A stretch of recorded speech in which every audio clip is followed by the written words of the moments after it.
Tahajjud after the Faradh is the most important of the prayers that's not Faradh. But there's something unique about Tahajjud. Who knows what it is? Something unique about Tahajjud is that Tahajjud is by invitation only. By invite only.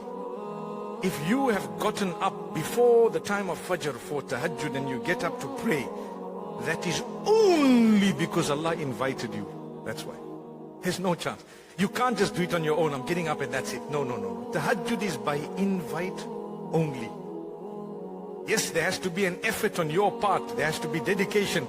But Allah allows it and invites you. When Allah loves you, He tests you.